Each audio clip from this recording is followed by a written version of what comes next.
لما نبص حوالينا بنلاقي ناس كتير مختلفين في طريقة تفكيرهم وتصرفاتهم، لأن كل واحد منهم له طريقته الخاصة في التعامل مع المواقف والناس، لأن الحياة مليانة شخصيات مختلفة وكل شخصية بتسيب بصمتها بطريقتها. النهاردة ممكن نقابل شخص جديد بنعرفه، وبكرة ممكن يظهر حد تاني. كل واحد منهم بيكشف لنا جانب جديد من الطباع الإنسانية. حتى الناس اللي شايفين إننا نعرفهم كويس ساعات بيكشفوا لنا جوانب مختلفة. التجارب دي بتوسع فهمنا للطبيعة البشرية. رحلتنا مع فهم الشخصيات ما انتهتش، لأن كل تجربة بتعلمنا أكتر عن طرق تفكير الناس المختلفة. احنا بنستكشف سلوكياتهم ونفهم تأثيرهم على حياتنا اليومية، وعلشان كده لسه مكملين في رحلتنا مع فكرة الشخصيات وفهمها بشكل أعمق. في البداية بدأنا بتحليل كل شخصية على حدة وقسمناهم ل4 شخصيات. الشخصية الأولى بدأنا بالشخصية الحمراء القوية اللي بتحب السيطرة وبتركز على النتائج، اللي وجودها حوالينا بيخلينا نقدر ناخد خطوات سريعة وننجز مهامنا. وانتقلنا للجزء الثاني مع شخصية جديدة، الشخصية الخضراء الهادية والمسالمة، اللي وجودها بيضيف أمان واستقرار وبتخلي الجو حوالينا أهدى وأبسط، ووجودها بيدعم العلاقات الطويلة. وفي الجزء الثالث وقبل الأخير وصلنا للشخصية الثالثة، قدمنا الشخصية الصفراء المليانة طاقة وحيوية، اللي ضحكتها وحماسها بيشد الناس حواليها وبتخلق جو من المرح والإيجابية في أي مكان. الشخصية الصفراء طريقة التعامل معاها إنك تكون إيجابي ومختصر وتشجعها خطوة بخطوة، ولو وظفت طاقتها كويس هتلاقيها مصدر إلهام. ابتدينا رحلتنا من بداية الشخصية الأولى الشخصية الحمراء، واتنقلنا بعد كده للشخصية التانية كانت الشخصية الخضراء، وصلنا للشخصية التالتة ألا وهي الشخصية الصفراء. والنهاردة في رحلة جديدة، رحلة هتوصلنا لشخصية جديدة تماما ألا وهي الشخصية الأخيرة الشخصية الزرقاء. الشخصية الزرقاء بتميزها النظام والتفكير التحليلي والاهتمام بالتفاصيل، بتحب الدقة وما بتستعجلش في القرارات، وده بيخلي شغلها متميز ومنظم. وبالرغم من حذرها وجودها بيظبط الأداء ويقلل الأخطاء ويزود الاحترافية. لما نفهم نمط حياتها هنقدر نكمل الصورة ونبني فرق متوازنة وقوية. هنبدأ بالتعريف بيها ونفهم طبيعتها من جوه، ونكتشف ايه اللي بيخليها مميزة وفريدة بين كل الشخصيات اللي قبل كده.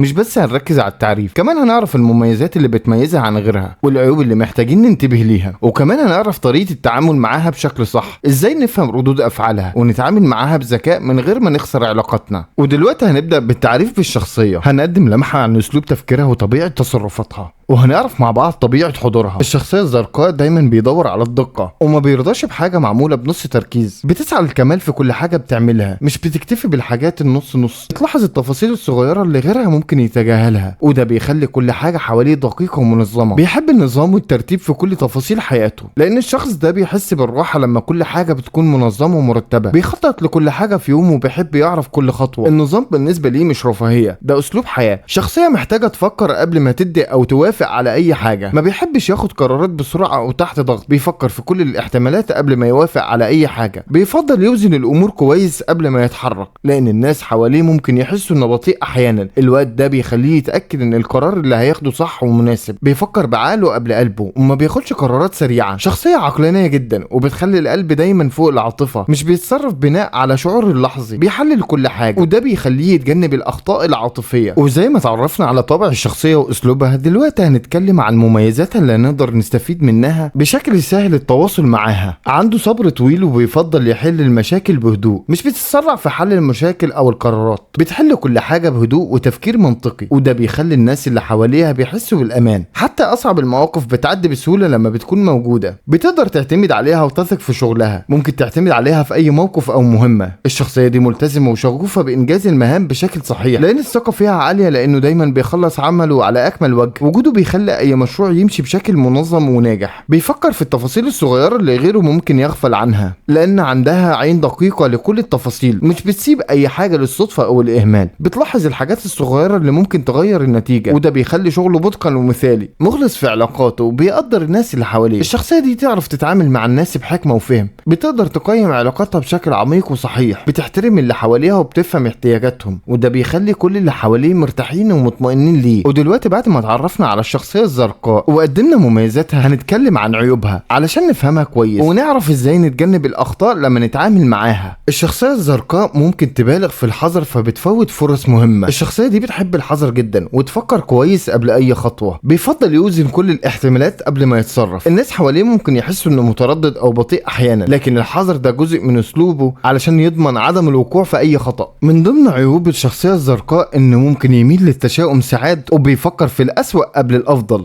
لان الشخصيه دي ساعات بتركز على المخاطر اكتر من الفرص، بتحسب الاحتمالات السلبيه قبل ما تشوف الايجابيات، لكن ممكن يكون متشائم احيانا. لكن الطريقه دي بتحميه من المفاجآت غير المتوقعه. محتاج وقت يفكر كتير قبل ما يدي راي او يوافق على اي حاجه، لانه مش بيحب ياخد قرارات سريعه او تحت ضغط. الناس حواليه ممكن يحسوا بطيء، الوقت ده بيخليه يتاكد ان قراره صح ومناسب، لان اسلوبه ده بيقلل المخاطر وبيضمن النتائج الصحيحه. ممكن يضيع وقت طويل في التفاصيل من غير ما بينجز اي حاجه بسرعه، بيولي التفاصيل الصغيره اهتمام كبير، واحيانا ده بيخليه ياخد وقت طويل قبل ما يخلص اي مهمه. لكن الهدف من التركيز على التفاصيل هو ضمان الجوده والدقه. وبعد ما اتعرفنا على مميزات الشخصيه الزرقاء وعيوبها وفهمنا طبيعتها كويس، دلوقتي هنتكلم عن افضل طريقه للتعامل معاها علشان نستفيد ونحافظ على علاقتنا معاها بشكل كويس. مهم جدا لما تتعامل مع الشخصيه الزرقاء انك تقدم كل حاجه بوضوح، ده بيساعده يفهم المطلوب من غير اي لبس. لو الكلام مبهم او فيه غموض ممكن يحس بالتوتر او القلق. الوضوح والدقه بيخلوه مرتاح ويقدر ينجز بشكل افضل.